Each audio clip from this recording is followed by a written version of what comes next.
ഇറാനെതിരായ പ്രത്യാക്രമണ നീക്കത്തിൽ നിന്ന് തൽക്കാലം പിൻവാങ്ങാൻ ഉറച്ച ഇസ്രായേലും രംഗത്തെത്തിയിരിക്കുകയാണ്. യുദ്ധവ്യാപനത്തിന് തുനിയരുത് എന്ന് അമേരിക്ക സ്വിസ് ഇടനിലക്കാർ മുഖേന ഇറാൻ നേതൃത്വത്തെ അറിയിച്ചു. ഇസ്രായേൽ തിരിച്ചടിച്ചാൽ മേഖലയിൽ പ്രത്യാഘാതം ഉടലെടുക്കുമെന്നും ഇറാൻ റഷ്യ വിദേശകാര്യ മന്ത്രിമാരും മുന്നറിയിപ്പ് നൽകി.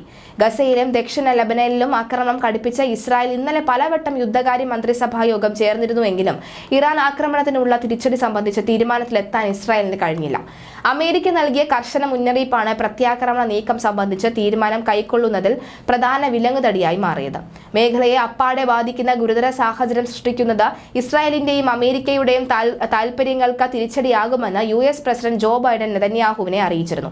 അതേസമയം 300ഓളം റോക്കറ്റുകളും മിസൈലുകളും അയച്ച ഇസ്രായേലിന്റെ പരമാധികാരത്തിന് നേരെ നടന്ന ഇറാന്റെ ആദ്യ ആക്രമണത്തിന് കനത്ത മറുപടി നൽകണമെന്ന് മന്ത്രിമാരായ ഗാൻഡ്രസ് അതുപോലെ തന്നെ ഇസൻകോട്ട് എന്നിവർ യോഗത്തിൽ ആവശ്യപ്പെട്ടു. എന്നാൽ നാഗേവ് ഉൾപ്പെടെ സൈനിക നേതൃത്വത്തിൽ സംഭവിച്ച നഷ്ടം വിലയിരുത്തി കരുതലോടെയുള്ള പ്രതികരണവും പ്രത്യാക്രമണവും മതിയെന്ന് US പ്രതിരോധ സെക്രട്ടറി ലോയിഡ് ഓസ്റ്റിൻ ഇസ്രായേലിനെ അറിയിച്ചു. കൂടുതൽ രാജ്യങ്ങളുടെ പിന്തുണ ഉറപ്പാക്കി ഇറാന്റെ ഇസ്ലാമിക് റവല്യൂഷണറി ഗാർഡിനെ ഭീകരപട്ടികയിൽ ഉൾപ്പെടുത്തുക എന്നുൾപ്പെടെയുള്ള ആവശ്യം നേടിയെടുക്കാൻ അമേരിക്കയും ഇസ്രായേലും തീരുമാനിച്ചു.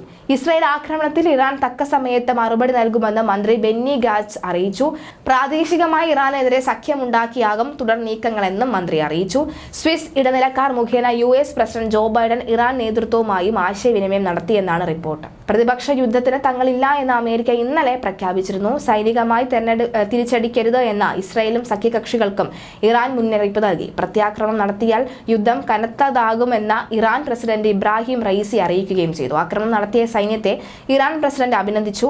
ഇസ്രായേലിനെതിരായ ആക്രമണം അവസാനിപ്പിച്ചതായും അദ്ദേഹം പ്രഖ്യാപിച്ചു. ആക്രമണം അതിന്റെ എല്ലാ ലക്ഷ്യങ്ങളും നേടിയെന്ന് സൈനിക മേധാവി മുഹമ്മദ് ബാഖരി അറിയിച്ചു.